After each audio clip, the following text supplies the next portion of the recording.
એ તમારી conventional phasor diagram વાળી method હતી કે જેને આપણે વેક્ટરની મેથડ કહીએ છીએ. બીજી મેથડ જે છે એ તમારી એડમિટન્સ મેથડ છે. Admittance method. એડમિટન્સ એટલે શું? સૌથી પહેલા તો કે એડમિટન્સ એટલે કે ઇમ્પિડન્સ નો વ્યસ્ત. Admittance is equals to 1 upon impedance. શું કહેવાય? એડમિટન્સ ને y થી ડિનોટ થાય. કોનાથી? y. તો y is equals to 1 upon z. એટલે જ્યાં આગળ 1 અપોન z હોય ત્યાં શું લખી શકાય? y. ઓકે સર, તો I ઇઝ ઇક્વલ્સ ટુ તમે કીધું v અપોન z. હા કે ના? તો હવે તમે શું કહી શકો? v into y. કેમ? 1 અપોન z બરાબર શું છે? તો I is equals to v into y. કહેવાય કે ના કહેવાય? આ એ જ છે. આ બંને સ્વરૂપ એક સમાન છે. 1 upon z is equals to into y. Clear? આમાં કોઈ ડાઉટ? આટલી સમજ પડે છે? ઓકે સર, એટલે કે કરંટ જ્યારે શોધવો હશે તો હું શું કરીશ? v into y. અને y બરાબર શું છે? 1 અપોન z. પણ સર ઇમ્પિડન્સ z જે હતો ને એમાં બે કમ્પોનન્ટ હતા, r plus jx. Yes or no? એવી રીતે એડમિટન્સ y જે છે ને એમાં બે component, g minus jb. Minus plus બંને હોઈ શક્યા. માઇનસ પ્લસ બંને. જેવું આ કેવું, આ પ્લસ માઇનસ બંને હતા ને કે ભાઈ ઇન્ડક્ટર હોય તો પ્લસ jx અને કેપેસિટર હોય તો માઇનસ jx, એવું લખતા હતા ને તમે લેગિંગ લીડિંગ. એવું આ બી, પણ આનો વ્યસ્ત. એટલે સર આનો ટ્રાયંગલ કેવું બને? તો જો તમે ઇમ્પિડન્સ ટ્રાયંગલ આવો બનાવતા હતા,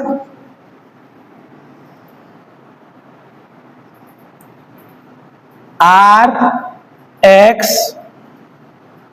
તો આ તમારો z બને. યાદ આવ્યું? આવું? હા કે ના? આવું. સર અમે આવું નહીં વિચાર્યું કોઈ દિવસ. કઈ વાંધો નહીં, તમે આ જુઓ ને તો આ r છે, આ x છે ને આ z છે.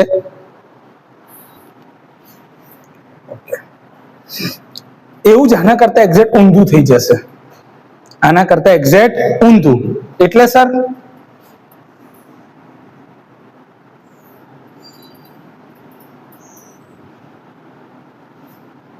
આજે બન્યું ને આ એંગલ 90 ડિગ્રી વાળું, તો આ તમારો હોય g, આ તમારો હોય b અને આ તમારો થાય y.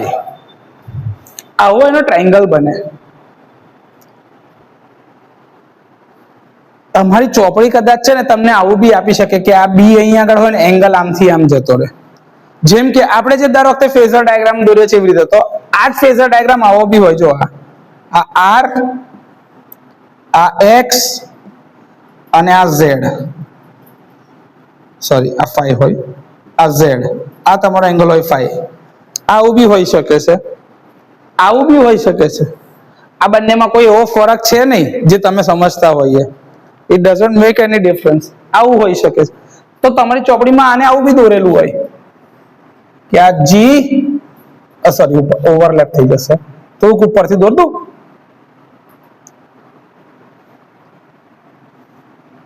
આ g, આ માઇનસ b અને આ તમારો y.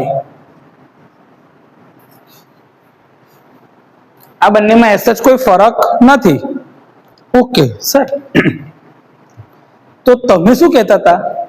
યાદ કરજો. આમાં સામે સાઇન, પાસે કોસ. હવે કર્ણ લખવાનો છે. કર્ણ. કર્ણ કોણ છે? z. હા કે ના? z, z. આવું કહેવાય કે ના કહેવાય? આવું મારાથી કહી શકાશે? પાક્કું? તો એવી જ રીતે આમાં શું કહેવાય? સામે સાઇન, પાસે કર્ણ કોણ? y, y. ઓકે સર, આ છે મારો આર, આ શું છે? તો એના જેવો હોરિઝોન્ટલ કોણ છે? જી, હા કે ના?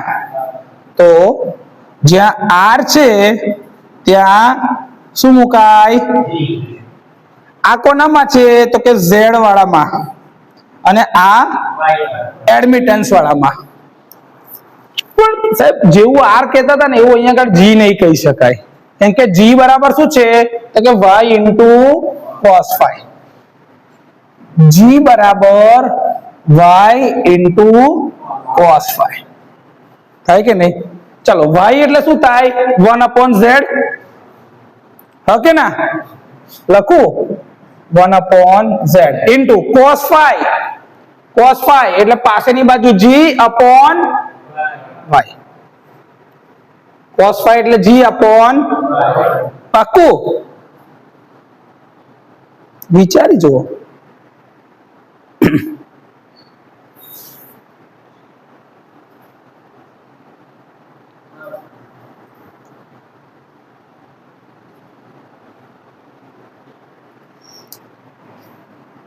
તમે અહીંયા શું કહેતા હતા?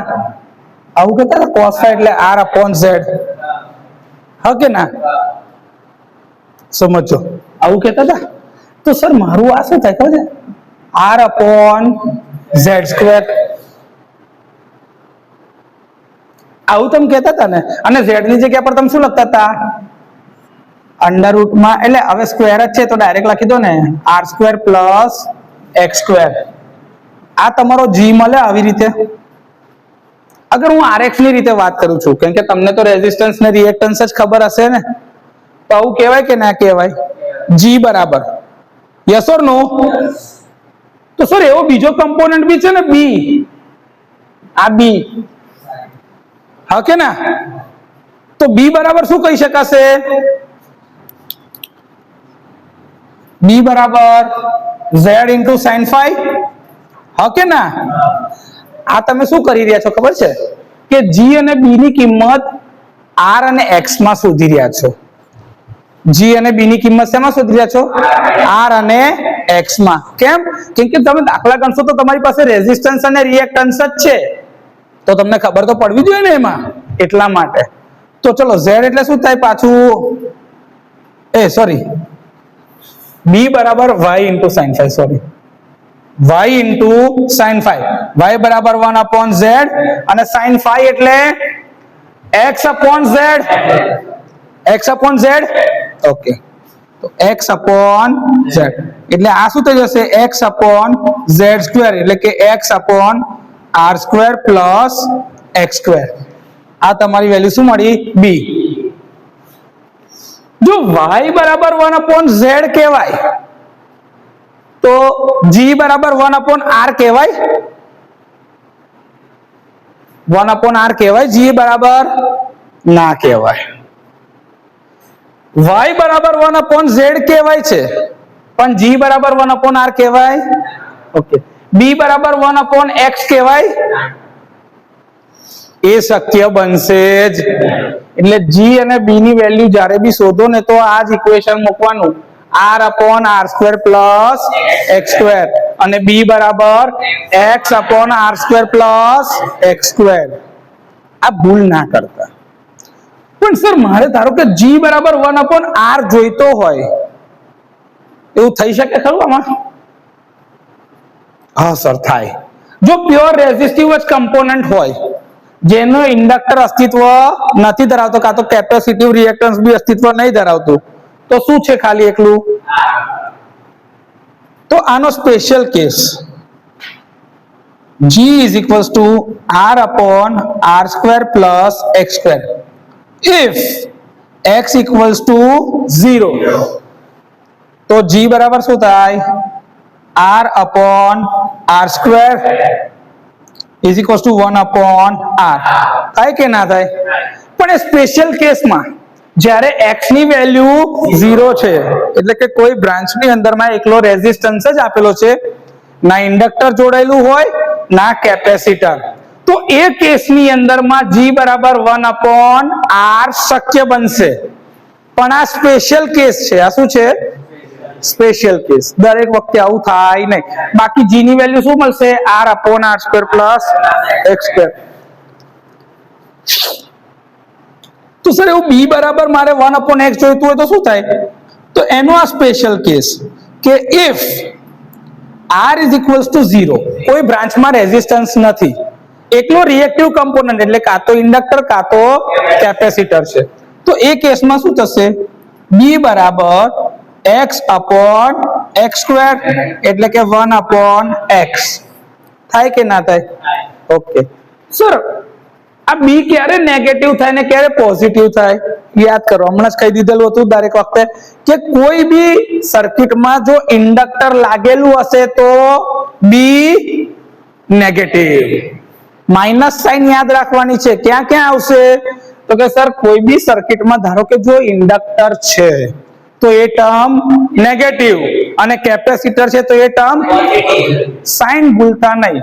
એટલે હજી બી કહી રાખું છું, ઇન્ડક્ટર તો નેગેટિવ સાઇન ભૂલતા નહીં, અને કેપેસિટર હોય તો આ યાદ રાખજો. તો જ, નહીં તો દરેક વખતે દાખલા તમારા ખોટા પડશે પેરેલલ સર્કિટના, અને એના લીધે તમને નુકસાન જશે માર્ક્સમાં. એક આ નાનકડી ભૂલ આખો દાખલાનો જવાબ ખોટો કરી દેશે. આ તમને નડશે પછી આગળ જતા, એટલે ના થાય એવું એના માટે ધ્યાન રાખજો. ધારો કે તમારી કોઈ સર્કિટ છે, જો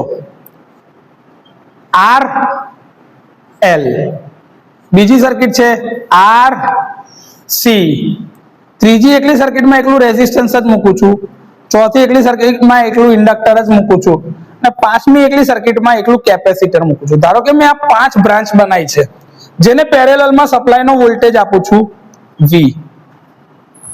ઓકે ના? તો આ શું છે? RXL, RXC, RXL, XC અલગ અલગ છે. હા કે ના? મારે આના જે બી લખવાના છે ફોર્મ એ કયા લખવાના છે? G અને JB થી. તો આના માટે પહેલામાં શું લખાય? પહેલી બ્રાન્ચ માટે બ્રાન્ચ 1, B1 એટલે શું થયું? બ્રાન્ચ 1. અન્ડરસ્ટુડ? ચાલો, એમાં કોણ છે? R પ્લસ JXL પહેલી બ્રાન્ચમાં છે, તો મારે શું લખી શકાશે?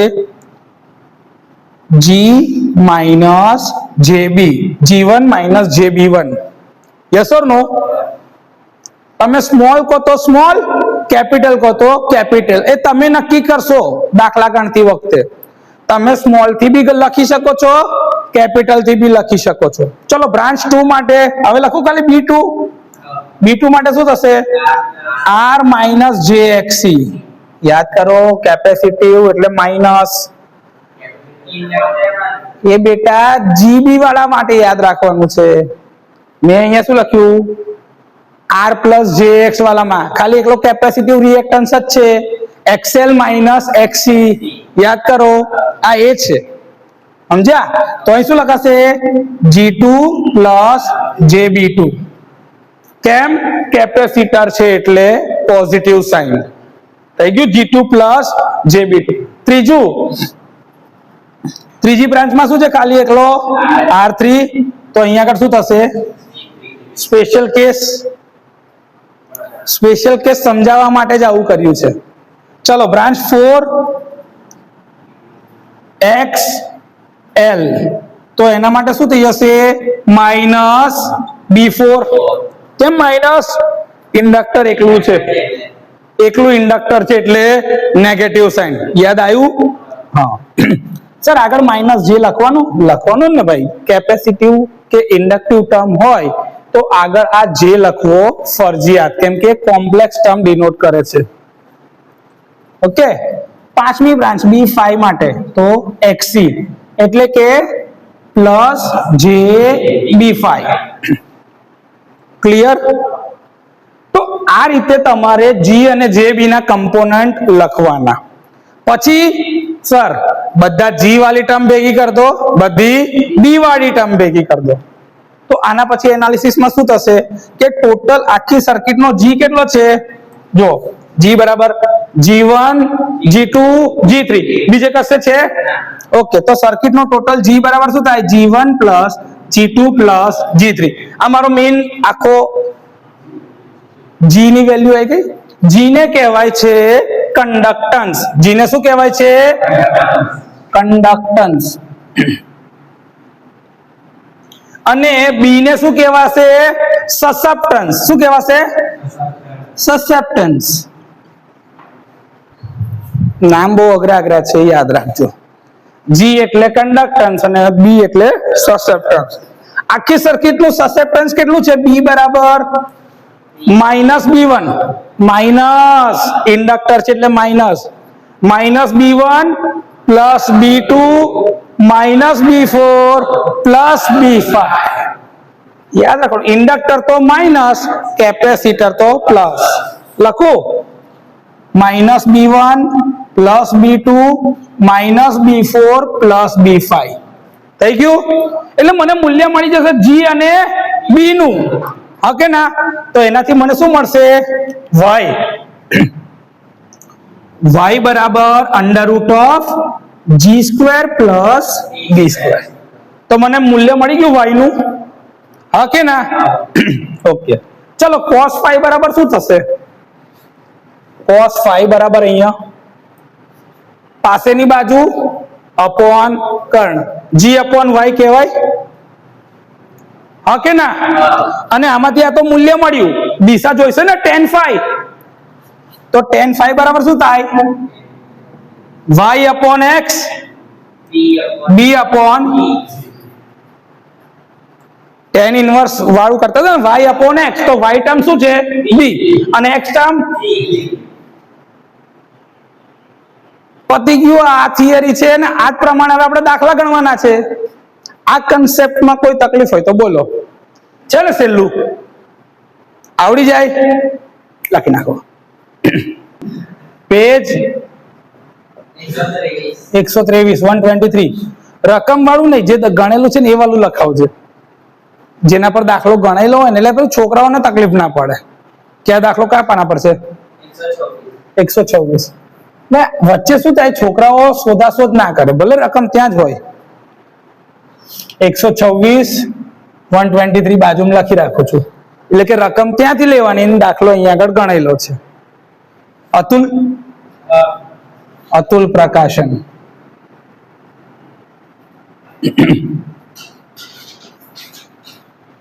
બરાબર છે ચેપ્ટર 3 લખવાની જરૂર નહીં પણ તો લખી દઈએ ચેપ્ટર 3 ચલો ત્રણ બ્રાન્ચ છે આપણી પાસે ઓકે 1 2 3 પ્રથમ બ્રાન્ચમાં 10 ઓહ્મ પ્રતિરોધને R = 10 સિરીઝમાં 150 ઉપર તમે આવું નહીં જોયું ને કોઈ દિવસ આવી રીતનો બોક્સ વાળું આપણે સાદું જ જોયું છે તો આપણે સાદા વાળું જ કરી દઈએ ઉપર એટલે જે જોયું છે એવું જ રાખવાનું એટલે ભૂલાઈ ના તકલીફ ના પડે R બરાબર 10 અને સિરીઝમાં 150 મિલી હેનરી નો inductor L = 150 milli henry okay બીજી બ્રાન્ચમાં 50 ઓહમ 200 માઇક્રોફેરાડ નો કેપેસિટર 200 એટલે 200 માઇક્રોફેરાડ્સ ઓકે અને ત્રીજી બ્રાન્ચમાં 60 ઓહ્મ નો પ્રતિરોધ 60 ohms જોડાણને 200 volt okay 200 volt 50 hertz 50 hertz supply આપેલો છે તો એડમિટન્સ કુલ કરંટ તથા કુલ પાવર ફેક્ટર I અને cos phi શોધો ઓકે ડન આટલું શોધવાનું છે કઈ વાંધો નહીં ચાલો પહેલી બ્રાન્ચમાં શું છે R છે તો R બરાબર 10 એટલે R1 બરાબર 10 ohms છે L1 છે તો XL1 શોધાશે 2 પાઈ એફ L1 એટલે કે 2 પાઈ f ની વેલ્યુ કેટલી 50 અને L1 એટલે 150 into 10 to the power minus 3. ચલો XL1 ગણીને કહો તો વેલ્યુ કેટલી 47.12 ઓમ. આ શું થઈ ગયું મારું XL1 બરોબર છે. Z1 શોધી નાખીએ.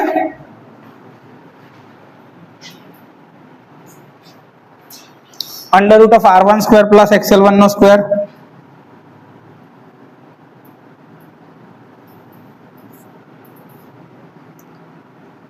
દસ નો સ્ક્વેર પ્લસ 47.12 નો સ્ક્વેર. શું આવે Z1?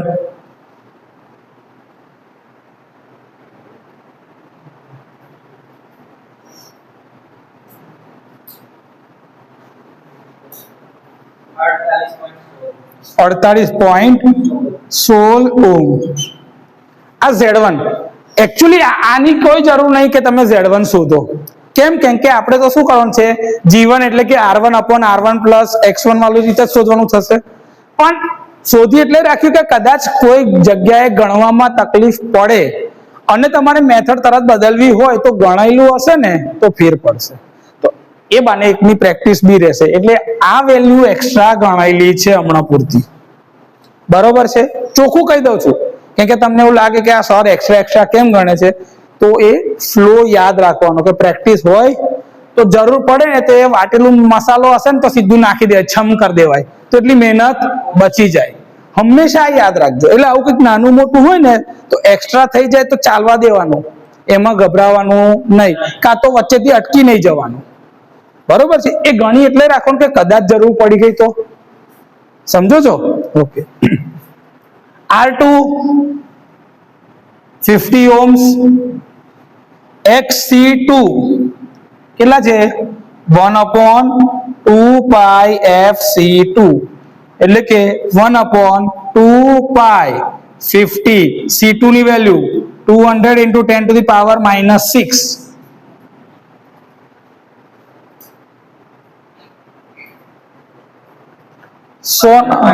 સોના છેદમાં 2 પાઈ એટલે 15.91 ઓમ. આ થઈ ગયું. ચલો Z2 શોધી નાખો.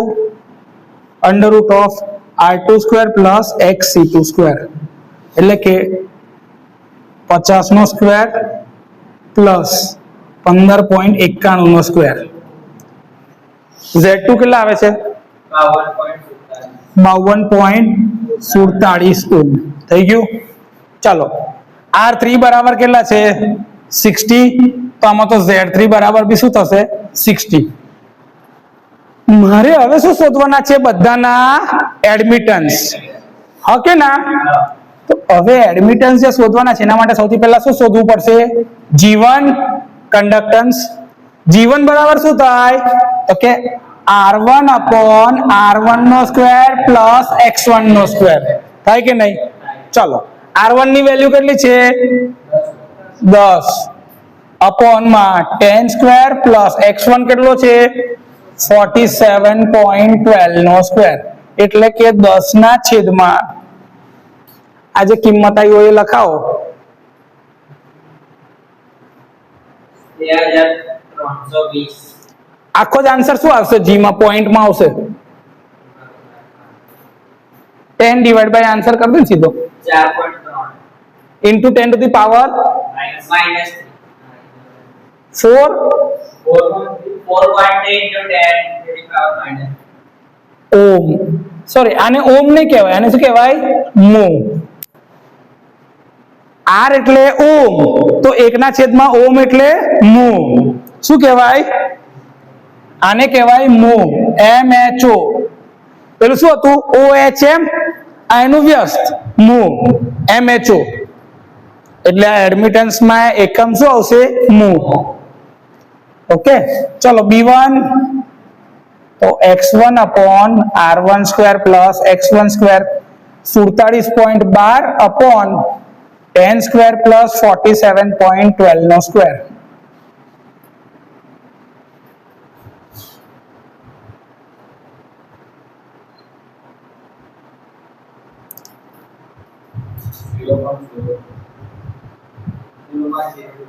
અને એમાં કશું જ નહીં આવે પાવર. 0.02 મૂવ. આટલું જ ને?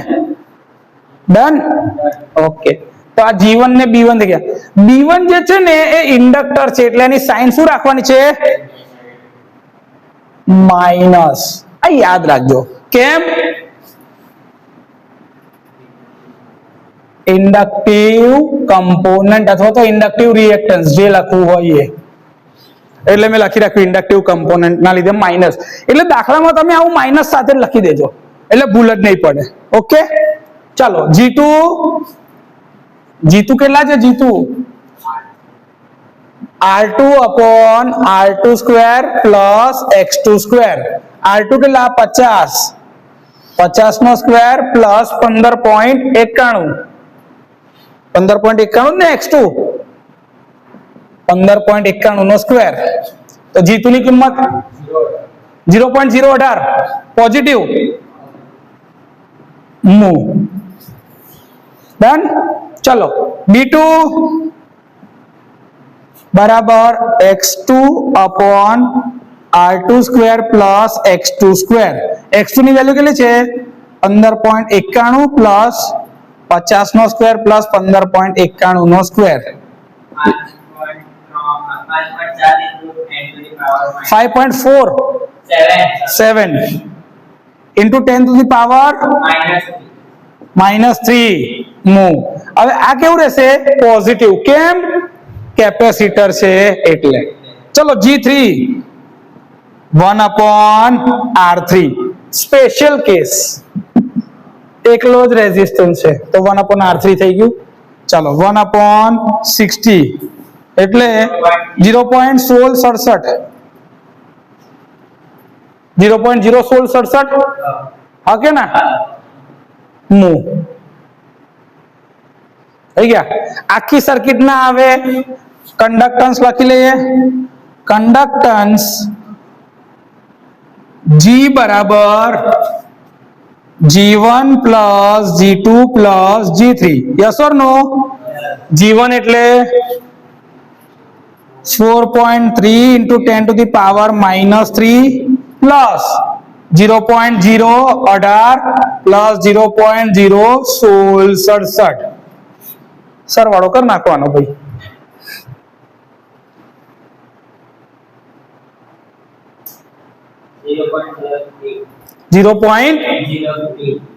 0.03 ને? આટલું થઈ ગયું. ઓકે, ચાલો હવે સસેપ્ટન્સ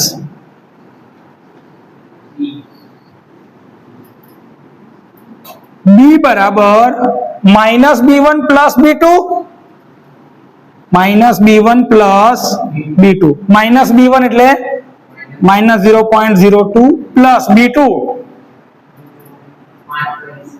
5.7 ગુણ્યા 10 ની ઓછા 3. ચલો જવાબ માઇનસ માં આવશે.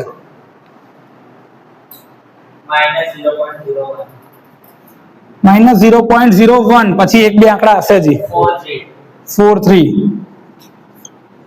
થઈ ગયું. આ ઓકે સર, મારું એડમિટન્સ શું થશે? y બરાબર G માઇનસ JB.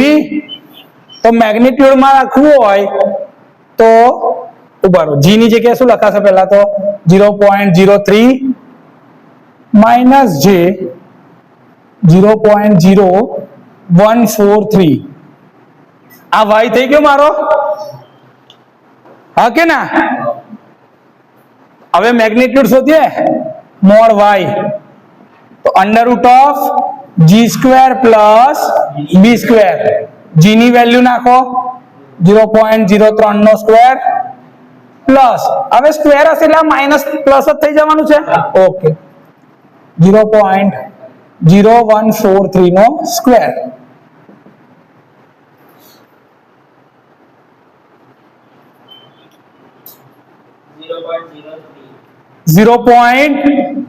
.03. આ તમારું શું થઈ ગયું? y નું મૂલ્ય. Sir angle tan phi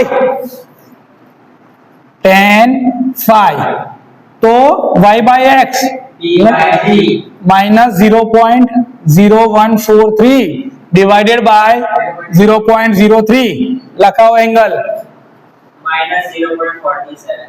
minus 0.47 ચલો phi equals to શું થશે tan inverse minus 0.47 લખાવો કેટલા degree minus 25.17. minus 25.17 degree phi મળી ગયો cos phi શોધાય cos minus 25.17 power factor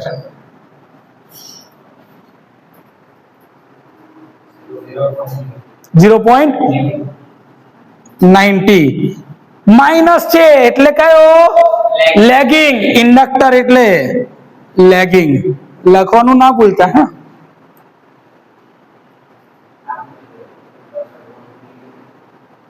હા પ્લસ હોય તો કેપેસિટર ના લીધે લીડિંગ થાય ને અહીંયા આગળ તો માઇનસ છે ઇન્ડક્ટર ના લીધે તો લેગિંગ જ થાય ને પાવર ફેક્ટર તો લેગિંગ બરોબર જ છે ને તો y શોધાઈ ગયો i બરાબર શું થાય v into y v શું છે 200 અને y ની વેલ્યુ 0.03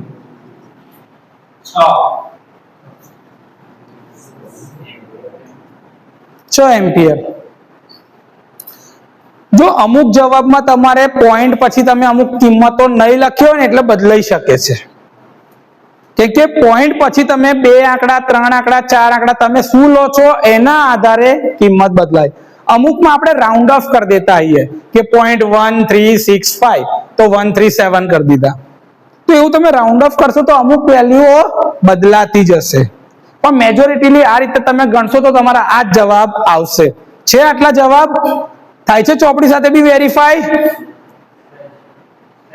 હા સહેજ એટલે પોઈન્ટ ના લીધે જ રાઉન્ડ ઓફ કરવામાં જ થશે બાકી એસ જ કોઈ તકલીફ નહીં પડે ક્લિયર કોઈ ડાઉટ આમાં ઓકે લખી નાખો જો આપણે આ દાખલાની અંદરમાં જે રીતે તમે મને ખાલી પોઈન્ટ પછી 2 આંકડા 3 આંકડા એવી રીતે લખાયા છે એટલા માટે આનો જવાબ તમારી ચોપડીના જવાબથી અલગ આવી શકે છે તમે પોઈન્ટ પછી 4 આંકડા લેશો તો તમારો જવાબ એક્યુરસીની નજીક પહોંચશે અને તમારી ચોપડીનો જે જવાબ છે ત્યાં સુધી આમાં પહોંચી શકશે એટલે જ્યારે બી પેરેલલ સર્કિટના દાખલા ગણો તો આ મેથડ બરોબર છે પણ સિગ્નિફિકન્ટ ફિગર્સ એટલે કે પોઈન્ટ પછીના આંકડા જે છે એ તમે જેટલા વધારે લેશો એટલો જવાબ વધારે ચોક્કસ થશે મારી પ્રમાણમાં આ જવાબ બી સાચો જ છે પણ તમારી ચોપડીમાં આ જવાબ 8.4 એમ્પિયર ની આજુબાજુ જતો છે એ શેના લીધે થશે કે એડમિટન્સ ની અંદરમાં જે કિંમત મૂકેલી છે એ અલગ છે એટલા માટે કેમ કે કોઈ બી કિંમત અહીંયા આગળ બદલાશે તો એને 200 વડે ગુણાશે એટલે 200 ગણો જવાબ વધી જાય ધારો કે તમે અહીંયા 0.032 લખશો ને તો એમાં જવાબ બદલાઈ જશે એ જવાબ તમારો 6.24 6.36 એવી રીતે વધતો જાય એવું કરતા કરતા તમારો જવાબ 8.4 લગીન પહોંચેલો છે એટલે કે આ જવાબ જે છે ને 0.041 સમથિંગ આવ્યો હશે તો એ જવાબ તમારો 8.4 જાય આ 0.04 ક્યારે આવ્યો હોય કે જ્યારે અહીંયા આગળની કિંમત એની બદલાઈ હોય g plus jb હવે g ની વેલ્યુ જે છે તમે જોવો તો આ 0.03 માઈનસ આ તો ડાયરેક્ટ તમે એની જ લખાય તો આનું સિગ્નિફિકન્સ જ ઘટી ગયું આ તમે લખાઈ દીધું ને સીધું એવું કહેવાય ને તો આનું સિગ્નિફિકન્સ જ જતું રહ્યું એ જતું રહ્યું એટલે આ જવાબ સીધો બદલાઈ ગયો જો ધારો કે તમે એની વેલ્યુ ગણો તો ફરીથી ગણો તો ભાઈ આ g² + jb² એટલે આ જ કરો ખાલી અભી 0.03 નો સ્ક્વેર પ્લસ 0.0143 નો સ્ક્વેર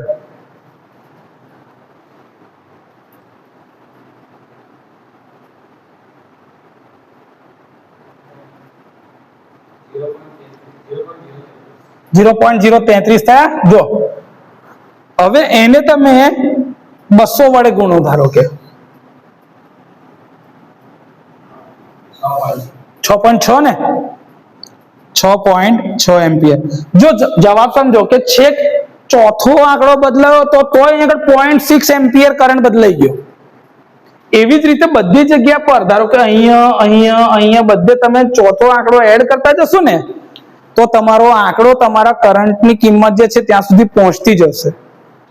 એટલે આ ધ્યાન રાખજો આ દાખલાઓની અંદરમાં. મને કોઈ જ વાંધો નથી, હું મેથડ પ્રમાણે સિગ્નિફિકન્ટ ફિગર્સ પ્રમાણે જોઈને તમારો જવાબ સાચો આવતો હશે તો એ ગણીને સાચો આપી દઈશ.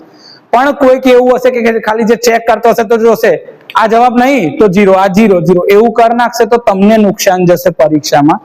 એટલે હજી બી તમને કહું કે ભાઈ પેરેલલ વાળા દાખલા ગણતી વખતે સિગ્નિફિકન્ટ ફિગર્સ 4 લેવાની.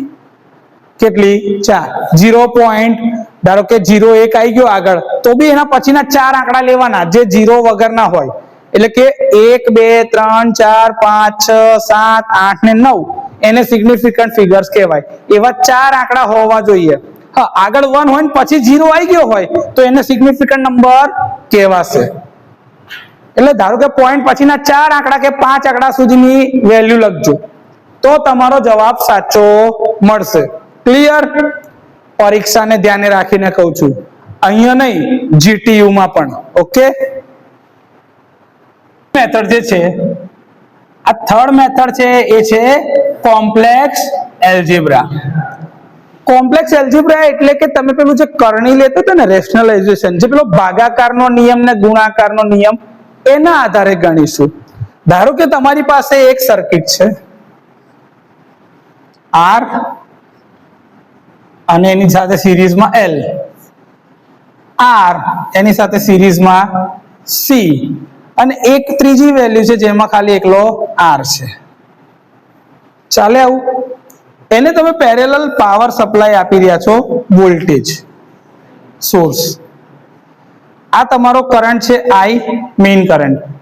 આ R1 L1 R2 C2 R3. Total current કેટલો છે તો કે ભાઈ આમાં જતો કરંટ I1 I2 I3. આવો કરંટ એમાંથી જઈ રહ્યો છે. Yes or no? ઓકે. તમે સૌથી પહેલા શું કરશો? સર પહેલા R1 અને XL1 શોધી લઈશું. XL1 એટલે શું થશે? 2πfL1. તમે આવો ઇન્ડક્ટરની વેલ્યુ શોધી નાખશો એટલે XL1 મળી જશે. એના આધારે તમે શું શોધશો? Z1 શોધી નાખી એક કિંમત. હા કે ના? ઓકે. પછી તમારો કરંટ શું હશે તો કે ભાઈ I1 બરાબર V/Z1. આવું તમે કરો છો આ પહેલી મેથડમાં. બીજા માટે સાહેબ શું કરશું? R2 છે, XC2 બરાબર 1/2πfC2 શોધી નાખીશું. એના આધારે અમે Z2 શોધી નાખીશું અને I2 બરાબર શું થશે? V/Z2. આવું થાય કે નહીં? ઓકે સર, ત્રીજો કરંટ છે તો R3 એકલો જ છે એટલે Z3 એ જ રહેશે. Z3 બરાબર R3 અને મારો કરંટ I3 બરાબર શું થશે તો કે ભાઈ V/Z3. પછી તમે શું કરશો તો કે સર ત્રણે ત્રણ કરંટનો સરવાળો. I = I1 + I2 + I3 થઈ જાય. અને સર એવું હોય ને તો I = V/Z અથવા તો V/Y. કે 1/Z એટલે V/Y થાય ને એડમિટન્સ મેથડમાં હમણાં જ જોયું છે. તો આટલું તમારી પાસે સમઅપ કરેલું છે બે મેથડના આધારે. પણ સર મારે ધારો કે પહેલી બ્રાન્ચની અંદરમાં જ એડમિટન્સ શોધવો હોય તો જો I બરાબર V/Y તમે લખતા હશો તો આના બરાબર મારે શું લખાય? V/Y1 અને V/Y2 અને અહીંયા આગળ શું થાય? V/Y3. આવું તમારા ત્રણ અલગ અલગ કમ્પોનન્ટની કિંમત બનશે. ઓકે સર, Y1 એટલે શું કહેતા હતા? અરે ભાઈ હવે Y1 કહીએ તો Y1 બરાબર 1/Z1. સાદું જે આપણે જાણીએ છીએ. હા સર, Z1 ની વેલ્યુ શું છે કે ભાઈ 1/R1 + jXL1. હા કે નહીં? Z1 ની વેલ્યુ તો એટલી થાય ને કે ભાઈ √R1² + XL1². આવું થાય કે નહીં? તો તમે આવું કીધું. પણ સર આ મેથડ છે ને એ અલગ છે, કોમ્પ્લેક્સ એલ્જિબ્રા. તો આમાં શું લેવાનું? કરણી, રેશનલાઇઝેશન કહેવાય ઇંગ્લિશમાં. એટલે કે નેગેટિવ વાળી ટર્મથી ગુણવાનું અને ભાગવાનું. યાદ આવ્યું આવું કંઈક? આવું કરતા હતા. ઓકે, હવે પપ્પા કાકા, મમ્મી કાકા, પપ્પા કાકી, મમ્મી કાકી, બધા એકબીજાને જય શ્રી કૃષ્ણ કહેશે. યાદ આવ્યું? ચેપ્ટર નંબર 1 ની અંદરમાં આપણે આવું કરતા હતા. બસ આ એ જ છે. ઉપરની ટર્મ શું બનશે? r1 - jxl1 અપોન r1 નો સ્ક્વેર, પછી minus jxl1 r1 plus jxl1 r1 minus j square xl1 નો સ્ક્વેર. આવું થાય કે નહીં? માઇનસ પ્લસ ખાચાક ખાચાક ગયા, માઇનસ j સ્ક્વેર એટલે +1. યાદ આવ્યું? ઓકે, તો આ શું બની ગયું? r1 - jxl1 અપોન r1 નો સ્ક્વેર પ્લસ xl1 નો સ્ક્વેર. આ મારું શું થઈ ગયું? y1. એટલે કે સર y1 બરાબર શું થશે? g1 - jb1, જ્યાં g1 બરાબર શું કહેવાય? r1 અપોન r1 નો સ્ક્વેર પ્લસ xl1 નો સ્ક્વેર, અને b1 બરાબર xl1 upon r1 square plus xl1 નો સ્ક્વેર. આવું શોધાય કે ના શોધાય? આ પહેલી બ્રાન્ચ નું થયું. એવું જ મારું બીજી બ્રાન્ચ નું શોધવું પડશે, y2. ઓકે ના? ઓકે, તો હું ધારો કે અહીંયા આગળ y2 શોધી રહ્યો છું. આ y2 બરાબર શું થશે? 1 અપોન z2, અને અહીંયા z2 બરાબર શું થાય? અંડર રૂટમાં r2 સ્ક્વેર પ્લસ xc2 નો સ્ક્વેર. આવું થાય કે નહીં? Okay, okay, 1 upon r2 square plus xc2 નો સ્ક્વેર. પણ કેપેસિટિવ રિએક્ટન્સ એકલો હતો તો તમે શું કહેતા હતા? માઇનસ, હે ને? કહેતા હતા ને? કોઈ દિવસ ના કહેવાય. પણ સર અહીંયા તો મારે આ રીતે નહીં લખાય ને. કેમ? મારો z2 બરાબર શું થાય છે? j વાળી ટર્મમાં લખવાનું છે. હવે z વાળી ટર્મમાં લખવું હોય તો z2 બરાબર શું થાય? r2 - jxc2 square. એટલે r2 - jxc2. કેમ? કેપેસિટિવ રિએક્ટન્સ છે એટલે. તો સર મારે અહીંયા આગળ એવું લખવું પડશે. હા, r2 - jxc2 આ ટર્મ લખવી પડે. મૂલ્ય નથી માંગ્યું, આખા એની વેલ્યુ જ માંગી છે, તો તમારે આખી વેલ્યુ આ રીતે લખાશે. સર હવે કરણી લેવાની, એટલે નેગેટિવ ટર્મ છે તો ગુણાકારમાં શું લેવું પડશે? પોઝિટિવ. તો r2 + jxc2 upon r2 + jxc2. આવું થાય કે ના થાય? ઓકે, આના બરાબર શું થશે? હવે r2 + jxc2 અપોન r2 નો માઇનસ સોરી પેલા પ્લસ છે, jxc2 r2 minus jxc2 r2 minus j square xc2 નો સ્ક્વેર. આય પ્લસ માઇનસ ખાચાક ખાચાક ઉડી ગયા. તો શું રહી ગયું? r2 + jxc2 upon r2 square plus xc2 નો સ્ક્વેર. કેમ? માઇનસ j સ્ક્વેર બરાબર +1. ક્લિયર? ઓકે, તો સર આમાં મારી ટર્મ શું થશે? કે y2 બરાબર g2 પ્લસ jb2. જો પ્લસ છે ને વચ્ચે, jb2, અને g2 ની વેલ્યુ શું થશે? g2 બરાબર r2 upon r2 square plus xc2 નો સ્ક્વેર, અને b2 બરાબર xc2 upon r2 square plus xc2 નો square. Yes or no? Sir ત્રીજી બ્રાન્ચ બી છે મારી પાસે, એમાં એકલો r3 જ છે, તો એના માટે બી લખવું પડશે. y3 બરાબર 1/z3 એટલે કે 1/r3 એટલે કે એકલું g3. jb છે જ નહીં. ક્લિયર? આ તમારી ત્રણે ત્રણ બ્રાન્ચ થઈ ગઈ. તમારી પાસે 3 બ્રાન્ચના હવે જવાબો આવી ગયા. આ 3 એકબીજા સાથે પેરેલલમાં છે. તમે શું કરી શકો? 3 કમ્પોનન્ટનો સરવાળો.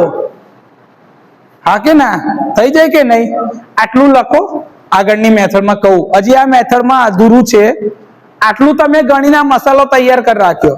હજી આ સ્ટેપ પૂરા કરવાના બાકી. આટલું લખી નાખો. ટર્મ બાકી છે જે છેલ્લી ગણતરી એ જો સમજાવું કે તમારી પાસે હવે 3 બ્રાન્ચના ઇમ્પિડન્સ એટલે એડમિટન્સની કિંમત તમારી પાસે અવેલેબલ છે. ચાલુ જ રાખ ને ભાઈ. હા, તો તમારી પાસે જે 3 કિંમત અવેલેબલ છે, તો એમાં સૌથી પહેલું શું છે? તમારો ટોટલ એડમિટન્સ y બરાબર શું થાય કે y1 વત્તા y2 વત્તા y3. y1 ની વેલ્યુ શું છે? g1 minus jb1 plus y2 ની વેલ્યુ શું છે? g2 plus jb2 plus g3. હા કે ના? ઓકે, તો g વાला कंपोनेंट ભેગા કરતો g1 plus g2 plus g3 minus j common કાઢું તો b1 શું થઈ ગયો? Positive, b2 negative. કેમ? માઇનસ કોમન કાઢ્યું છે એટલે. જો માઇનસ ની જગ્યાએ પ્લસ લખ્યું હોત ને તો શું થતું? b2 minus b1. સાઇન કઈ કોમન કાઢી? નેગેટિવ, તો b1 પોઝિટિવ થઈ ગયો અને આ b2 negative. Minus into minus બરાબર પ્લસ, પ્લસ ઇન્ટુ માઇનસ બરાબર માઇનસ, એટલે સરવાળે આ જવાબ હરખો જ થાય. સર આના પરથી એનું મેગ્નિટ્યુડ શોધવું હોય તો મૂલ્ય શું થાય? મૂલ્ય બરાબર g² પ્લસ b², જ્યાં g બરાબર શું છે? g1 plus g2 plus g3 અને b બરાબર b1 માઇનસ b2. મૂલ્યની રીતે લખવાનું છે એટલે. ચાલે કે ના ચાલે? ઓકે, આનો એંગલ શું થશે? phi બરાબર tan inverse y by x, એટલે tan inverse b by g. તમે જે સૂત્ર લખતા હતા એ જ ને, તો b બાય g. b ની જગ્યાએ શું લખશો? b1 માઇનસ b2 અને g ની જગ્યા પર g1 plus g2 plus g3. કિંમત સિમ્પલ. ઓકે સર, આ તો મારો ખાલી ને ખાલી એડમિટન્સ શોધાયો. મારે તો કરંટ જોઈશે ને. કરંટ બરાબર શું થશે? I બરાબર v ઇન્ટુ, ના જ આવડે ના તો કિંમત જ ખાલી છમ કરી દેજો. જો અહીંયા આગળ phi માં શું લખશો? tan ઇન્વર્સ b ની જગ્યા પર b1 માઇનસ b2. કિંમત એટલે મૂકી બી દઈએ તો ભાઈ કોઈને તકલીફ ના પડે. અને g ની જગ્યા પર તમારી ચોપડીએ ત્રીજી બ્રાન્ચ લીધી નથી, આપણે લીધેલી છે. ઓકે સર, તો આના પ્રમાણમાં અગર કહું તો i1 બરાબર શું થાય? v ઇન્ટુ y1, i2 બરાબર v ઇન્ટુ y2 અને i3 બરાબર. તમે આ મેથડ નંબર 2 એડમિટન્સ બેઝડ મેથડમાં ગણ્યું છે. જે એડમિટન્સ બેઝડ મેથડ હતી ને એમાં જ આવું ગણ્યું છે.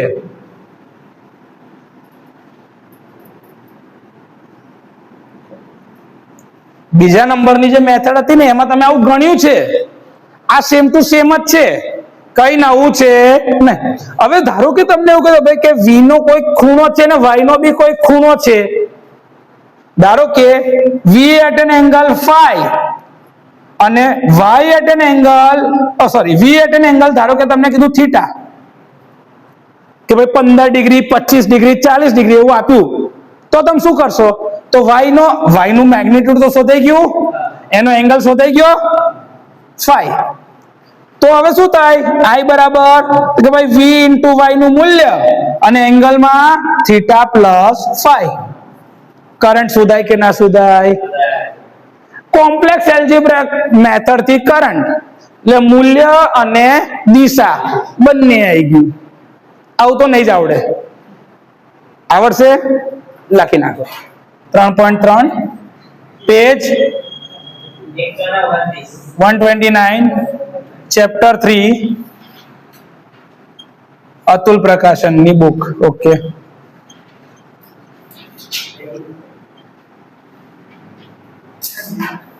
હા લખાવો. સમાંતર સર્કિટમાં 3 બ્રાન્ચ છે. 3 બ્રાન્ચ. ઓકે, પ્રથમ બ્રાન્ચના 10 ઓહ્મ એટલે પેલો પહેલો જે હતો એ જ ને. ઓકે, L1 બરાબર 150 મિલી હેનરી, R2 બરાબર 50 ઓહમ, 200 માઇક્રોફેરાડ્સ નું કેપેસિટર.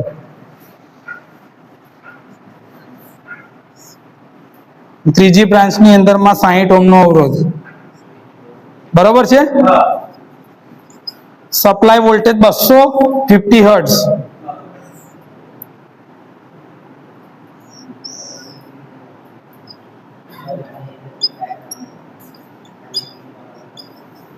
ઓકે, કોમ્પ્લેક્સ તથા પોલાર પ્રમાણે ઉકેલો.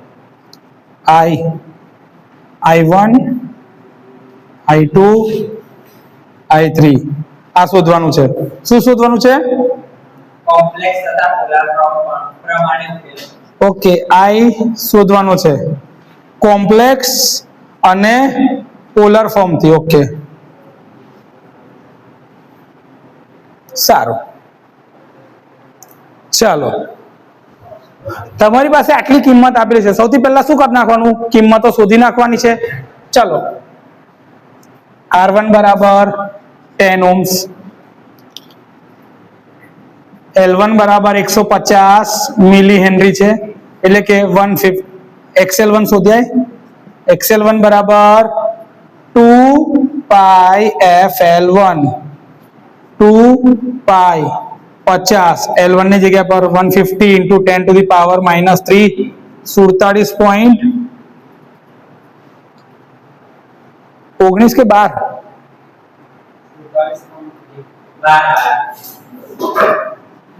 ઓહમ થઈ ગયું. Z1 બરાબર 48 પોઈન્ટ લખાયેલા ને તમે?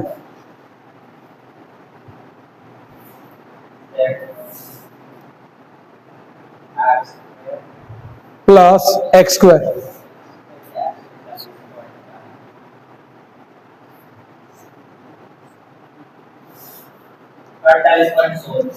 અડતાલીસ પોઈન્ટ 16 ઓહમ. આ તમારો Z1 થઈ ગયો. ઓકે, પહેલી બ્રાન્ચ માટે શોધાઈ ગયું. બીજી બ્રાન્ચ માટે બી શોધી નાખીએ. એટલે મસાલો તૈયાર રાખીએ વાટેલો, તો પછી જ્યારે જે વસ્તુ કામ લાગશે એ સીધી જ વાપરી લઈશું. બરોબર. ચલો, R2 50 ઓહમ આપેલા જ છે, C2 બરાબર 200 માઇક્રોફેરેડ્સ, તો XC2 લખાવો 1/2 પાઈ FC2, 1/2 પાઈ 50. C2 ની જગ્યા પર 200 into 10 to the power minus 6, 15.91 ohm. Z2 શોધી નાખો. √ of R2 square plus XC2 નો સ્ક્વેર, એટલે કે 50 નો સ્ક્વેર પ્લસ 15.91 નો સ્ક્વેર. લખાવો 52.47 ઓહમ થઈ ગયું. અને Z3 એના બરાબર તો R3 જ છે, એટલે કે 60 ઓહમ થઈ ગયું. આ તમારું 3 બ્રાન્ચ ની અંદરમાં R, X અને Z તમારી પાસે છે. ચલો, હવે શું શોધવાનું કીધું છે તમને? તમારે શોધવાનો છે કરંટ કોમ્પ્લેક્સ અને પોલાર ફોર્મમાં. ઓકે, ચલો, કોમ્પ્લેક્સ ફોર્મ ની અંદરમાં શોધવાનું કે તમારી પાસે શું છે? R1 ની વેલ્યુ છે અને XL1 છે, એટલે કે Z1 છે. Y1 બરાબર શું થાય? 1/Z1. હા કે ના? ચાલો, Y1 બરાબર 1/Z1, એટલે કે 1/R1 પ્લસ JXL1. હા કે ના? આવું થાય. પછી રેશનલાઇઝેશન લઈએ છીએ આપણે કરણી, તો માઇનસ થી લઈશું. ઓકે, કિંમત નાખી દો ને પછી કરીએ સર. ચલો, 1/R1 ની વેલ્યુ કેટલી છે? 10 પ્લસ J 47.12 થયા. આવું થાય.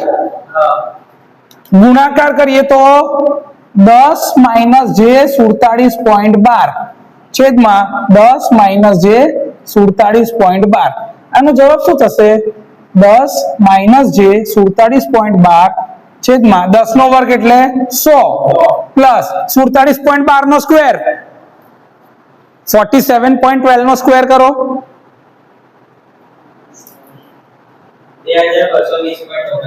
2220.29. તો હવે આ બેનો સરવાળો કરી નાખો એટલે 1 અંદર ઉમેરો એટલે 2320.29. 10 માઇનસ જે 47.12 અપોન 2320.29 થઈ ગયું. ચલો G1 અને B1 શોધાઈ જાય. ઓકે, G1 બરાબર શું થયું કે 10 અપોન 2320.29 અને B1 બરાબર માઇનસ જે 47.12 છેદમાં 2320.29. ચલો 10 ના છેદમાં આ જવાબ શું G1 નો પોઈન્ટ પછી 4 આંકડા લગીને જઈશું. 4.398 હા into 10 to the power minus 10 to the power minus 3.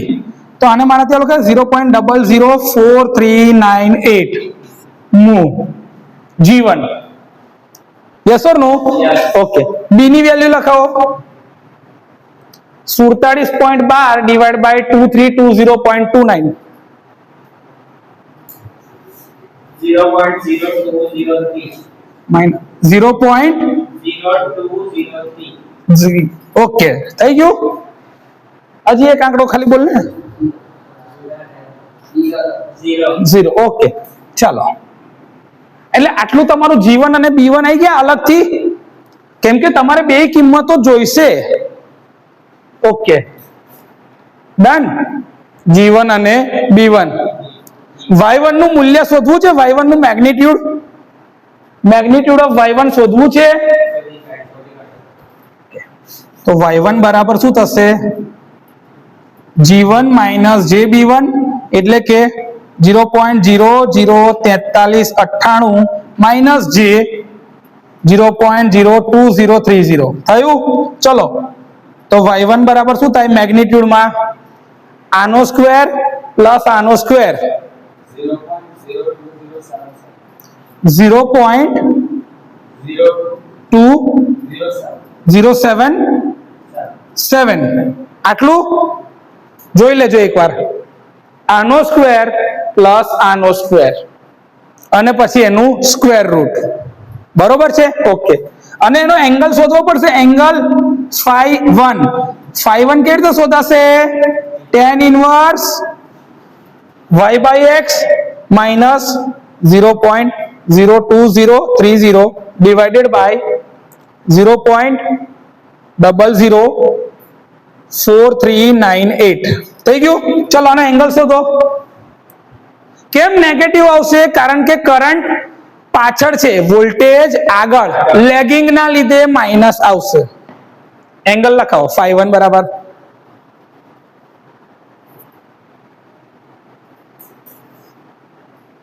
આ રહ્યું ને tan ઇનવર્સ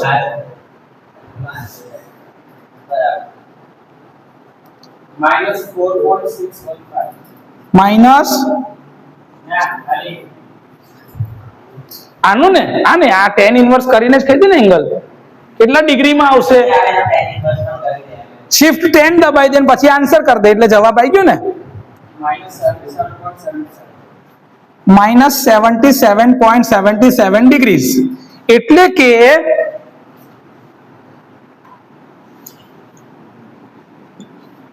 આ તમારું y1 તૈયાર થઈ ગયું. આ તમારો y1 તૈયાર થઈ ગયો. કોઈ ડાઉટ આમાં? પાક્કું લખી નાખો. શોધી છે ને y1 વાળી, એ પછી પણ લખાવજો, એ આપણે જોઈશે દાખલામાં. હવે y2 શોધી નાખીએ. y2 બરાબર 1/z2 એટલે કે 1/z2 બરાબર શું થાય? r2 50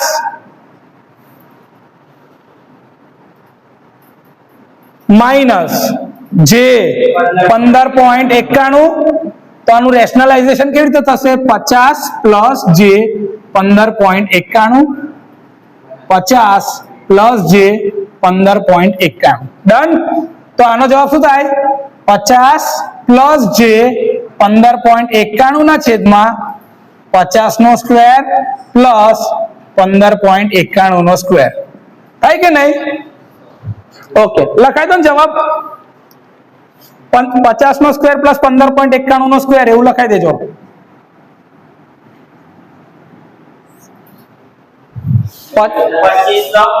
એ નહીં, ડાયરેક્ટ બેનો સરવાળો જ 2700.12. ડન. આ જવાબ સાચો લખ્યો? હા કે ના? ઓકે, તો મારો G2 બરાબર શું થશે હવે? G2 બરાબર 50 ના છેદમાં 2753.12 અને JB2 પોઝિટિવ બરાબર જે 15.91 અપોન 2753.12. 50 અપન 2753.12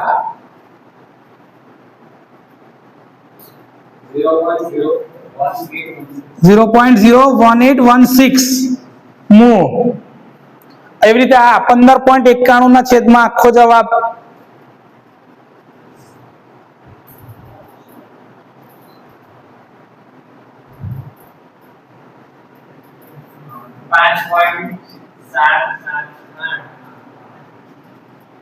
5.778 એટલે આને મારાથી આવું લખાય 0.005778 mho. આ થાય કે નહીં? આ G અને JB2 થઈ ગયા. એંગલ બી શોધી નાખ. ઉપર પહેલા મેગ્નીટ્યુડ શોધી નાખો. y2 નું મેગ્નીટ્યુડ y2 બરાબર under root of G2 square plus B2 square. એટલે કે એંગલ આનું મેગ્નીટ્યુડ શું થશે? 0.01816 whole square plus 0.005778 whole square. આનો જવાબ લખાવો 0.01905. આ એનું મૂલ્ય થયું, એનું એંગલ phi બરાબર એટલે phi2 બરાબર tan inverse B2 0.005778 upon 0.01816.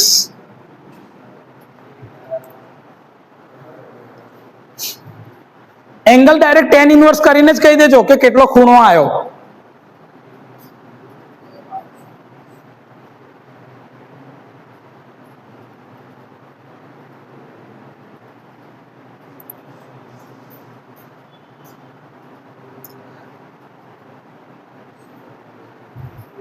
$17.64 phi2.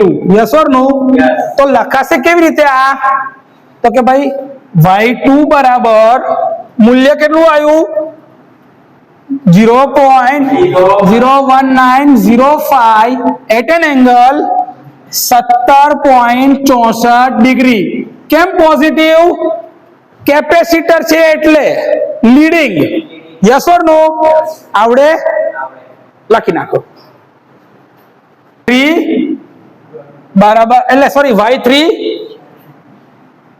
બરાબર 1 upon z3 એટલે કે 1 upon g3 એટલે r3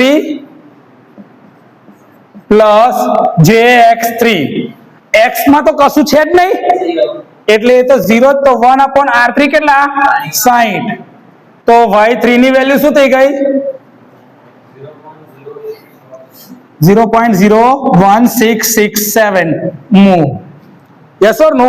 તો આ તમારો શું છે? G3 જ છે. G3 બરાબર 0.01667. B3 ની વેલ્યુ શું છે? 0 છે જ નહીં ને? Yes or no? ઓકે, ચલો tan ઇનવર્સ phi3 બરાબર શું છે? tan inverse y by x એટલે કે b/3 b3 by g3 એટલે કે tan ઇનવર્સ 0 કેટલો આવશે? phi3 0 degree. હા કે ના? તો આનું y3 નું મેગ્નીટ્યુડ શું થયું?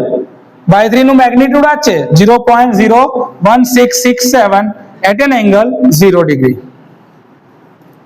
અને પેલી રીતે લખવું હોય તો y3 બરાબર 0.01667 પ્લસ j0 0.01667. થઈ ગયું. તો આ તમારો y3 થઈ ગયો. ક્લિયર. હવે મારે શું જોઈશે? ટોટલ એડમિટન્સ ની વેલ્યુ લખવાની થશે, પણ પહેલા આટલું લખી લો પછી આગળનો દાખલો પૂરો કરીએ.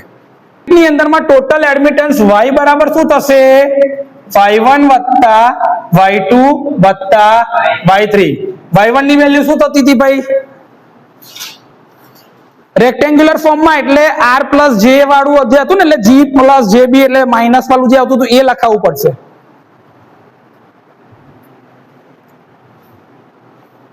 તમે g1 ને jb1 શોધેલા ને, g1 ની વેલ્યુ કેટલી હતી? 0.00438 માઇનસ jb1 ની વેલ્યુ લખાવો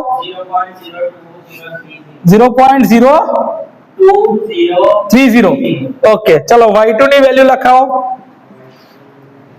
0.01816 plus j 0.05778. Okay, plus y3 ની વેલ્યુ 0.01667. Plus j0. ડન. ચલો આમાં g વાળી ટર્મ કઈ છે? આ g1 g2 g3. ડન. આ b1 b2 b3 થાય. ચાલો g વાળી ટર્મ ભેગી કરી નાખો તો 0.00438 પ્લસ 0.01816 પ્લસ 0.01667 માઇનસ કોમન કાઢ લો હમણાં, માઇનસ j તો શું થશે? 0.02030 માઇનસ 0.0057778. યસ ઓર નો? ચલો લખાવો, સરવાળો કરી નાખો 0.03928. ઓકે, અને પેલામાં માઇનસ j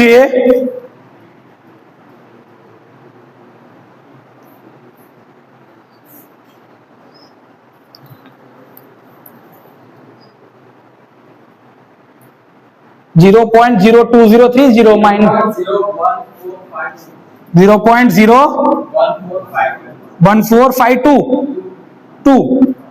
ઓકે, ચલો આના પરથી એનું મેગ્નિટ્યુડ ને એંગલ શોધી નાખો તો મેગ્નિટ્યુડ ઓફ y શું થશે? 0.03928 નો સ્ક્વેર પ્લસ 0.01452 નો સ્ક્વેર. થઈ ગયું? 0.04182. ઓકે, એનું મૂલ્ય થઈ ગયું. હવે એંગલ તો phi ઇઝ ઇક્વલ્સ ટુ શું થાય? tan inverse y by x. y એટલે માઇનસ લખવો પડશે, minus 0.014522 divided by 0.03928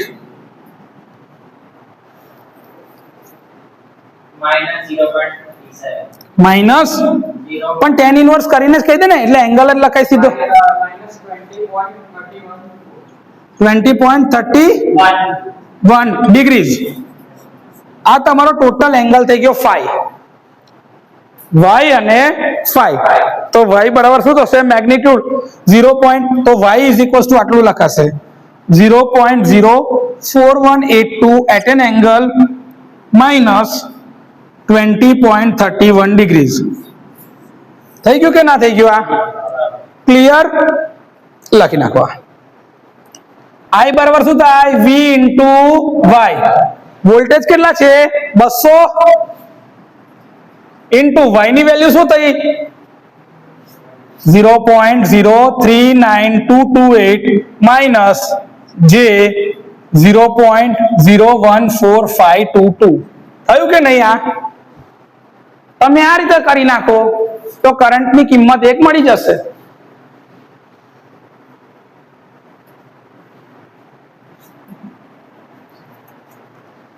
200 plus J0 જ કહેવાય, હા 200 વોલ્ટ એટલે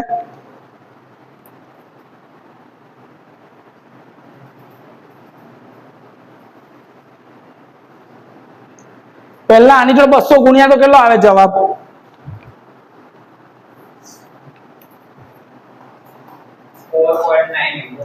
4.94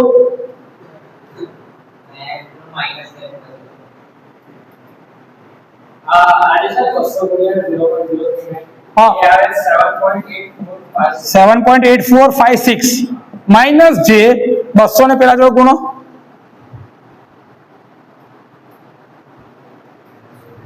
14 એટલે 2.8 સમથિંગ 2.9044 ચલો મેગ્નીટ્યુડ શું થશે? Magnitude of I under root of 7.8456 નો સ્ક્વેર પ્લસ 2.9044 નો સ્ક્વેર.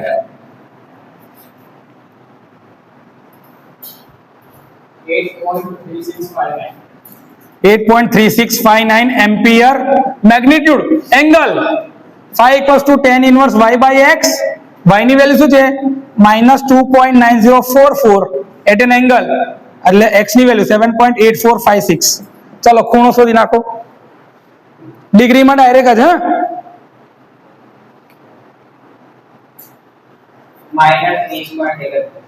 -20.31 ડિગ્રી તો આ તમારો કરંટ શું થઈ ગયો ખબર છે I is equals to 8.3659 at an angle -20.31 degrees આ તમારું કરંટ નું મૂલ્ય થઈ ગયું. બે રીતે થઈ ગયું આ તમારું પોલાર ફોર્મમાં સોરી રેક્ટેન્ગ્યુલર ફોર્મમાં પેલું તમારું પોલાર ફોર્મમાં. હવે છેલ્લી ટર્મ શોધવાની છે cos phi બરાબર શું થાય cos phi એંગલ શોધી નાખ્યો છે ને તો cos -20.31 ડિગ્રી કેટલા થાય છે cos -20.31 ડિગ્રી 0.78 લેગિંગ 0.9378 લેગિંગ કેમ માઇનસ છે એટલે અને પેલામાં હોય તો શું થાય phi equals to tan inverse y by x તો બી એ જ આવે છે -20.31 એ જ જવાબ આવે. ડન. તો તમારે પાવર ફેક્ટર બી શોધી ગયો ટોટલ કરંટ I બી શોધી ગયો તમારા જોઈતા જવાબ મળી ગયા. અહીંયા તમારો દાખલો પૂરો થયો. આ દાખલો પૂરો.